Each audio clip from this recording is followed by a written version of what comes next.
সদায় সুকীয়া নাটক, সুকীয়া গীত আৰু ব্যতিক্ৰম ৰূপত সদায় উপস্থাপন কৰি আহিছে। মৌলিক নাটকৰ সংজ্ঞা আবাহন থিয়েটাৰে দি আহিছে, সেয়া আপোনালোকে দেখি আহিছে। সেয়া প্ৰস্তুতি পৰাশৰ নেতৃত্বতে হওক, আমাৰ স্বনামধন্য যিগৰাকী প্ৰযোজক আছিল আমাৰ কৃষ্ণ ৰয় ডাঙৰীয়া, তেখেতৰ নেতৃত্বতে হওক, নাটক সদায় নাটক হিচাপে কৰি আহিছে। আৰু তিনিখন নাটকক সমানে গুৰুত্ব দিয়া, সেয়া আবাহনে এটা ট্ৰেণ্ড ষ্টাৰ্ট কৰিছে। তিনিখন নাটকৰে গীত সম্পূৰ্ণ ৰূপত আচলতে ব্যয়বহুল ৰূপত উপস্থাপন সদায় আবাহনে কৰি আহিছে আৰু সম্পূৰ্ণ স্বাধীনতা দিয়ে এটা গীত কৰিবৰ কাৰণে। সেইকাৰণে আবাহনৰ গীতসমূহ সদায় যে মানুহে কয় যে সদায় ভাল হয়, সুকীয়া আৰু খুব জনপ্ৰিয় হয়, কাৰণ এইটোৱেই যে সেইখিনি প্ৰযোজনা, সেইখিনি আমাক পিছফালৰ পৰা আচলতে যিখিনি ছাপোৰ্ট লাগে সেইখিনি আবাহনে দিয়ে। আৰু তাৰ কাৰণে প্ৰস্তুতি পৰাশৰ ডাঙৰীয়ানীক ধন্যবাদ জ্ঞাপন কৰিছোঁ। আৰু তাতোতকৈ ডাঙৰ কথা, এটা গীতৰ এটা উৎস লাগে। আৰু এই যে আমি অলপ ব্যতিক্ৰমী গীতসমূহ যে আজি বহু বছৰ পৰাই, আজি 10-15 বছৰ হৈ গ'ল, তেতিয়াৰ পৰা কৰিবলৈ এটা সুবিধা পাইছোঁ। কাৰণ কিয়, সেয়া এক উৎস থাকে। সেই উৎসটোৱে হ'ল অভিজিত ভট্টাচাৰ্যদেৱৰ নাটক। অভিজিত ভট্টাচাৰ্যদেৱে এনেকুৱা ধৰণৰ নাটক তেখেতে আচলতে সৃষ্টি কৰে আৰু এনেকুৱা ধৰণৰ তেওঁ শব্দ সৃষ্টি কৰে, এনেকুৱা ধৰণৰ তেওঁ কিছুমান শব্দ লিখি লৈ আহে, তাৰ ওপৰত এটা গীত কৰিব লাগে বুলি কয়। তেতিয়াই প্ৰথমে অকণমান চিন্তা কৰোঁতে সময় লাগে। আৰু আমাৰ এই ষ্টুডিঅ'তে সেনেকুৱাকৈ বহুত ভাল গানৰ সৃষ্টি হৈছে।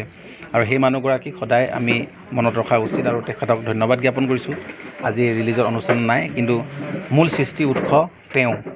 তাৰপিছত আমি সেই গানটোক এটা ৰূপ দিবৰ কাৰণে সদায় চেষ্টা কৰোঁ। আৰু সেইকাৰণে তেখেতকো আমি ভগৱানৰ ওচৰত প্ৰাৰ্থনা জনাইছোঁ যে ভালদৰে সদায় এনেকৈ নাটক লিখি যাওক, শক্তিশালী কলমৰ সৃষ্টি সদায় অসমবাসীক দি যাওক। আৰু এই প্ৰেম গীতটো এইবাৰ এইটো কাৰণেই আটাইতকৈ সুকীয়া আৰু ব্যয়বহুল, এইটো কাৰণেই এই গানটোত আমি যিমানখিনি যি কৰিব লাগে সকলো কৰিছোঁ। আৰু তাতোতকৈ ডাঙৰ কথা যে অসমৰ নতুন প্ৰজন্মৰ আমি জুবিনদাৰ পিছত এগৰাকী কণ্ঠশিল্পীক, যিগৰাকী আমি প্লেবেক ছিংগাৰ হিচাপে অসমত তেওঁ প্ৰতিষ্ঠা নিজে হৈছে। কাৰণ চিনেমা গান তেওঁ জনপ্ৰিয় হৈছে। চুপা চুপি চিনেমাখনৰ কথা জানে, তেখেতৰ দুটা গীতেই খুব বেছি জনপ্ৰিয়। আৰু প্লেবেক কৰাত যে গান জনপ্ৰিয় কৰাটো কিন্তু এটা সাধাৰণ নহয়, কাৰণ তেওঁ পিছত কোনো তেনেকুৱা হেৰি নাই। তেওঁ নিজে যোৰহাটৰ পৰা আহি আজি একেই আৰম্ভণি কৰিছে সাংগীতিক যাত্ৰা। আৰু এই ল'ৰাজনক আজি পাই আচলতে খুব বেছি ভাল লাগিছে। আৰু বিশ্বতৰ যিসকল এওঁলোকৰ দৰে যিসকল শিল্পী উঠি আহিছে, নতুন প্ৰজন্ম, আমি উৎসাহ দিব লাগে, কাম কৰিব লাগে এওঁলোকৰ লগত। আৰু আমি নতুনক সদায় আদৰিব লাগে, নতুনক সদায় উৎসাহ দিব লাগে। আৰু নতুনক এখন মঞ্চ দিব লাগে, যিখন মঞ্চত নেকি তেওঁলোকে আৰু বহুত বেছি নিজৰ যিটো প্ৰতিভা, সেই প্ৰতিভাক দেখুৱাই দিব পাৰে। কাৰণ কিয়, এওঁ যিটো কণ্ঠ, এই কণ্ঠ কোনো গুণেই বলিউডৰ কণ্ঠশিল্পীতকৈ কম নহয়। কাৰণ কিয়, সম্পূৰ্ণ সুকীয়া, কাৰো লগত নিমিলে, নিজৰ একক কণ্ঠ। আৰু সেইকাৰণে মই খুব ভাল পাইছোঁ গীতটো। তেওঁৰ কণ্ঠ নিগৰাইছে, 100% ডেডিকেশ্যন আৰু সম্পূৰ্ণ দিছে, 100% দিছে গানটোত। আৰু মই সেইকাৰণে বিশ্বতক ধন্যবাদ জ্ঞাপন কৰিছোঁ। আমি আগলৈ আৰু বহুত ভাল কাম কৰিম। এয়া আৰম্ভণি আমাৰ। আৰু প্ৰস্তুতি পৰাশৰে গানটো খুব ধুনীয়াকৈ ডিজাইন কৰি, জলি বৰাই খুব ধুনীয়া ডাইৰেকশ্যন কৰিছে, কৰিঅ'গ্ৰাফি কৰিছে। গানটোক ভ্ৰাম্যমান থিয়েটাৰৰ ভিতৰ চৰাৰ কথা গোটেই উপস্থাপন কৰিছে।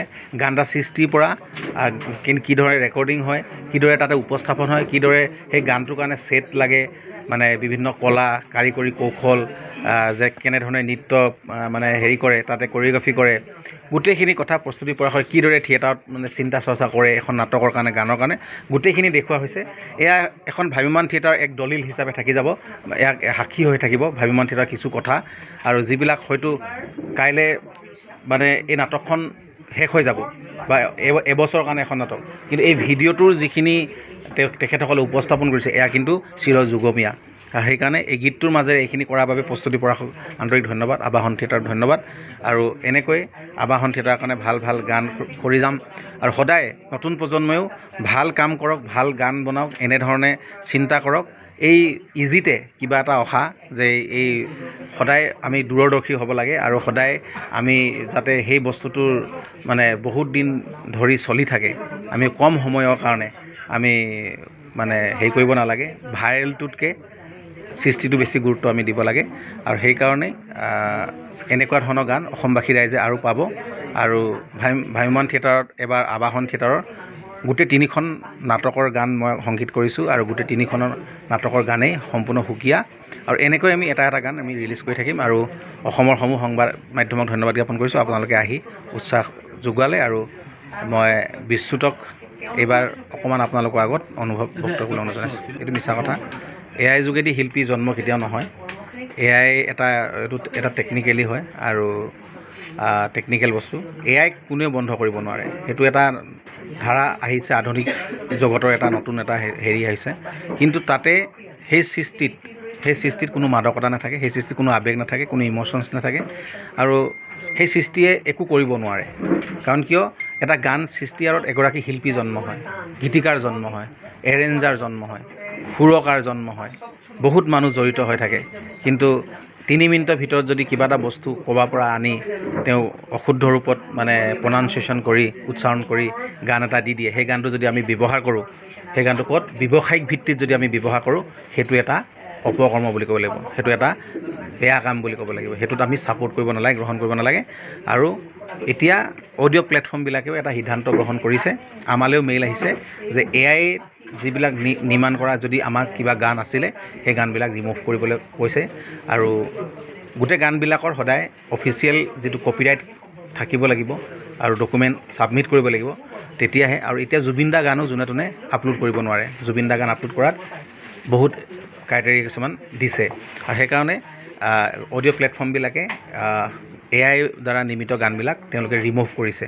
এইটো এটা আমাৰ কাৰণে ভাল, কাৰণ কিয় য'ত সৃষ্টি নাই, য'ত শিল্পী জন্ম নহয়, য'ত আৱেগ নাথাকে, য'ত এটা হেৰি নাথাকে, সুমধুৰ এটা সুৰীয়া যাত্ৰা নাথাকে, তাত আমি বেছি গুৰুত্ব দি লাভ নাই। সেইকাৰণে আবাহনে এনেকুৱা কাম কেতিয়াও নকৰে। 2-1 কোনোবাই হয়তো কৰিব বিচাৰিছিলে, কিন্তু তেওঁলোকে কৰাৰ আগতেই অকণমান মানে হেৰি হ'ব লগা হ'ল। সেইকাৰণে পৰৱৰ্তী সময়ত তেওঁলোকে নকৰিব বুলি আমি আশা কৰিছোঁ। কিন্তু কিছুমান নতুন ল'ৰা আহিছে, তেওঁলোকে হয়তো এই টেকনিকেলি এইখিনি জানে, তাতে সুৰটো কৰি তেনেকৈ গান বনাই আছে। সেইটো এটা বেয়া কথা, কাৰণ কিয় AIত সুৰ কৰি কম্প'জিশ্যন কৰি গান এটা মানে এৰি দিয়াটো সেইটো এটা বেয়া কথা। কিন্তু AIক কোনো বন্ধ কৰিব নোৱাৰে, AIক বন্ধ কৰা কোনো প্ৰশ্নই নুঠে। কিন্তু আমি তাৰ দ্বাৰা যদি সেই কামটো অপকৰ্ম হয়, সেই কামটোৱে যদি আমাৰ অসমৰ সংস্কৃতি বিনষ্ট কৰে, আমি তেনেহ'লে গুৰুত্ব আৰোপ কৰিব নালাগে।